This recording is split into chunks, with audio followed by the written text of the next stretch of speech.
মাত্র 5 মিনিটেই তৈরি হয়ে যায় এই প্রোটিন লাড্ডু। রাধে কৃষ্ণ বন্ধুরা, আমি টুলটুল, আর এই টুলটুলের রান্নাঘরে আপনাদের সবাইকে স্বাগত। বাজার থেকে চড়া দামে না কিনে ঘরেই মাত্র 5 মিনিটে তৈরি করে নিন এই স্বাস্থ্যকর লাড্ডু। আমরা প্রত্যেকে কিন্তু এই ড্রাই ফ্রুটস লাড্ডু তৈরি করতে পারি।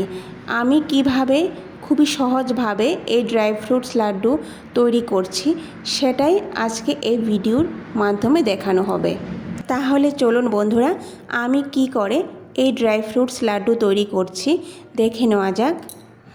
আমি এখানে মিক্স ড্রাই ফ্রুটস ব্যবহার করছি। এটা বাজারে অ্যাভেলেবেল পাওয়া যায়, বা আপনারা চাইলে আলাদা আলাদা করেও ড্রাই ফ্রুটস ব্যবহার করতে পারেন। এবার এই ড্রাই ফ্রুটসগুলিকে ভালো করে ধুয়ে নেব। ধুয়ে জলটা ভালো করে ঝরিয়ে নেব। এবার গ্যাস অন করে চুলায় একটা প্যান বসিয়ে দেব। এখন কিন্তু আমি প্যানে কোনো রকম ঘি ব্যবহার করছি না। এবার ধুয়ে রাখা ড্রাই ফ্রুটসগুলি প্যানের মধ্যে দিয়ে দেব, আর গ্যাসের ফ্লেমটা বাড়িয়ে দেব। গ্যাসের ফ্লেম বাড়িয়ে সঙ্গে সঙ্গে নাড়তে থাকবো। তাতে কি হবে, ড্রাই ফ্রুটসের মধ্যে যে এক্সট্রা জলগুলি থাকবে ওইগুলি তাড়াতাড়ি শুকিয়ে যাবে। বেশিক্ষণ সময় ধরে নাড়তে হবে না বন্ধুরা, 1 থেকে 2 মিনিটের মধ্যেই ড্রাই ফ্রুটসের গায়ে লেগে থাকা জলগুলি শুকিয়ে যাবে। দেখুন, জলগুলি কিন্তু আমার অনেকটা শুকিয়ে গেছে। জল শুকিয়ে যাওয়ার পর আমি ড্রাই ফ্রুটসগুলি শুকনো খোলায় 2 থেকে 3 মিনিটের মতো ভেজে নেব। খুবই অল্প সময়ের মধ্যে তৈরি হয়ে যাওয়া এই রেসিপিটা বন্ধুরা বাড়িতে একবার হলেও ট্রাই করে দেখবেন। খেতে তো ভীষণ মজা আর স্বাস্থ্যের জন্য খুব উপকারী। ড্রাই ফ্রুটসগুলো আমার ভাজা হয়ে গেছে, আমি চুলার আঁচ বন্ধ করে দিয়েছি। এবার ড্রাই ফ্রুটসগুলো একটা প্লেটের মধ্যে নামিয়ে নেব। নামিয়ে একটু ঠান্ডা করে নেব। ড্রাই ফ্রুটসগুলো ঠান্ডা হওয়ার পর একটা মিক্সি জারের মধ্যে নিয়ে নেব। তারপর এর সঙ্গে আমি চায়ের কাপ মেপে হাফ কাপ পরিমাণ গুড় দিয়ে দেব। আপনারা চাইলে গুড়ের পরিবর্তে কিন্তু খেজুরও ব্যবহার করতে পারেন।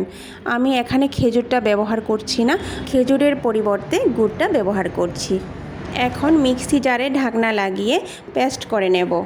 বন্ধুরা, ড্রাই ফ্রুটসগুলো কিন্তু একেবারে মিহি পেস্ট হবে না, একটু দানা দানা থাকবে।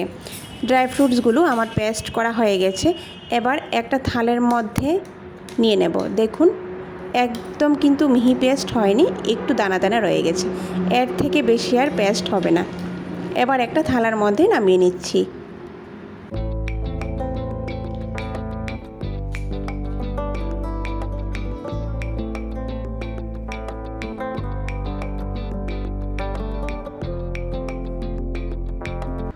এবার আমি এতে 1 থেকে 1.5 চামচের মতো ঘি দিয়ে দেব।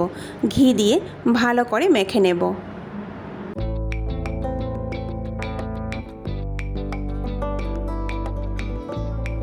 ভালো করে মাখা আমার হয়ে গেছে। এবার এইভাবে একটা একটা করে লাড্ডু তৈরি করে নেব। বন্ধুরা, ভিডিওটি সম্পূর্ণ দেখার অনুরোধ রইল। আর ভিডিওটি যদি ভালো লেগে থাকে তাহলে সবার শেষে লাইক, শেয়ার আর সাবস্ক্রাইব করে দেবেন। নমস্কার, আজকে এই পর্যন্তই। কথা হবে আবারও পরের ভিডিওতে।